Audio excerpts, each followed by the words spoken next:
네, 앞서 로봇 최신 기술에 대해서 소개해드렸는데요. 의학계에서도 로봇을 이용한 수술이 급증하고 있습니다. 이 수술 시에 절개 부위를 최소화할 수도 있고 많은 이점이 있는데 최근 미국에서는 우려의 목소리가 높아지고 있다고 합니다. 이유가 뭘까요? 뉴욕에 있는 언론인 안치홍 씨 연결해서 자세한 이야기 들어보겠습니다. 안녕하십니까? 네, 안치홍입니다. 네, 반갑습니다. 이 미국에서는 로봇 수술에 대한 우려의 목소리가 점점 높아지고 있다고 하는데요. 언론에서 보도가 된 겁니까? 네, 그렇습니다. 뉴욕타임스가 지난 9월 9일 로봇 수술에 대한 새로운 우려라는 제목으로, 또 월스트리트저널은 지난 8일 로봇 수술 장비에 대한 우려 전가라는 제목으로 이 문제를 심층 보도하고 있습니다. 네, 그렇군요. 뉴욕타임스와 월스트리트 저널이라면 권위 있는 일간지들인데 어떤 장비들에 대한 이야기입니까? 네, 이 두 신문은 미국과 유럽의 근위 있는 의학 저널에 실린 논문을 인용했습니다. 해당 수술 장비는 다빈치 수술 시스템이라는 장비로 의사가 수술대에서 약 20피트 떨어진 곳에서 조이스틱과 페달로 4개의 로봇 팔을 조작해서 수술을 하는 장비입니다. 1999년 개발된 이 장비는 로봇 수술의 대명사처럼 인식된 장비입니다. 이 장비는 심장 수술이나 자궁 절개술 등에서 절개 부위를 최대한 줄이도록 하면서 호평을 얻고 있습니다. 장비 한 대당 100만 달러에서 250만 달러로 전 세계적으로 지금 현재까지 1,400여 대 팔린 것으로 집계되고 있습니다. 또 지난 2000년 이후 이 장비를 이용한 수술이 100만 건을 넘었고, 특히 지난해에는 45만 건으로 1년 전 36만 건보다 20% 정도 늘어나는 등 최근 2, 3년간 급증하고 있습니다. 네, 그렇군요. 이 중에서도 월스트리트 저널은 특히 다빈치 수술 시스템으로 인한 의료사고가 많다고 보도했는데요. 얼마나 많은 겁니까? 네, 월스트리트저널은 미국에서 지난 2000년 1월부터 지난해 12월까지, 다시 말하면 13년간 미 식품의약국 FDA에 보고된 다빈치 수술 시스템 사고 건수가 4,700여 건에 이른다고 보도했습니다. 특히 85명은 사망했고 414명은 부상을 입었다고 합니다. 이 같은 집계는 시카고의 러시대 메디컬 센터와 일리노이대 의대, MIT 등 3개 대학 연구진이 공동조사한 것으로 내년 초 의학저널에 발표될 내용이며 월스트리트저널이 이를 사전에 입수한 것입니다. 다빈치 수술 시스템에 따른 부상과 사망 사고 건수는 2004년 10만 건당 13.3건에서 지난해에는 50건으로 늘었다고 합니다. 약 4배가량 증가한 것입니다. 네, 그렇군요. 이 앞서 뉴욕타임스도 얘기도 하셨는데 여기에서는 어떤 우려가 제기가 됐습니까?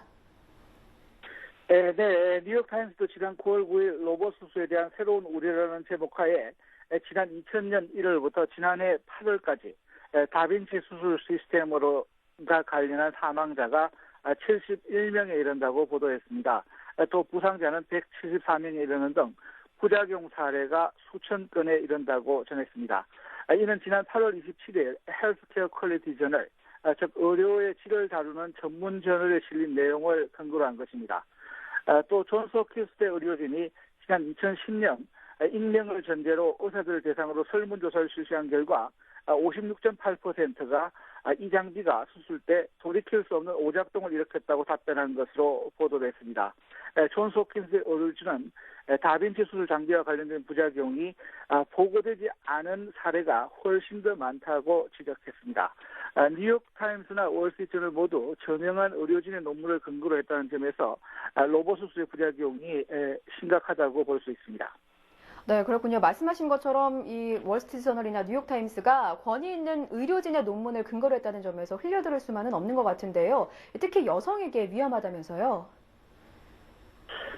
네, 존스 홉킨스대 의료진은 FDA에 보고된 다빈치 수술 장비 부작용에 따른 사망자의 3분의 1이 자궁절개 수술 등 산부인과 수술 중 사망할 정도로 여성 사망자가 많다고 밝혔습니다.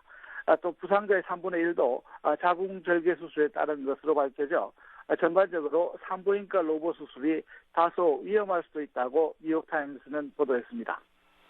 네, 그런데 로봇 수술은 고가의 장비를 이용하기 때문에 수술비도 좀 비싸지 않습니까?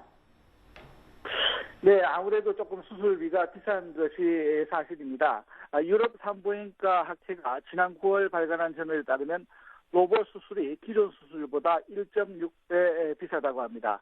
또 미국 의학협회의 지난 2월 전월도 다빈치 수술 시스템을 이용할 경우 자궁절개 수술 비용이 8,800여 달러로 기존 수술비 6,600여 달러보다 비싸다고 밝혔습니다. 네, 그렇다면 이 수술 장비를 제조한 회사의 입장이 궁금한데요. 회사 입장은 어떻습니까? 네, 이 장비를 제조한 회사는 로봇 수술 장비 제조에서 선두격인 캘리포니아 소재 인투이티드 서지컬입니다. 인투이티드사는 자체 분석 결과 산업률은 변동이 없고 부상률은 해마다 조금 다른 것으로 나타났다. 따라서 통계적으로 중요한 의미가 없다고 반박했습니다.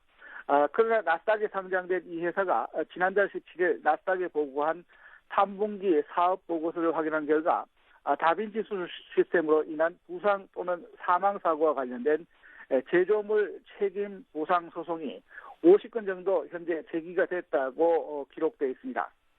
따라서 회사의 반박에도 불구하고 다빈치 로봇 수술 장비에 따른 사고로 적지 않은 소송이 제기된 것이 사실인 것입니다.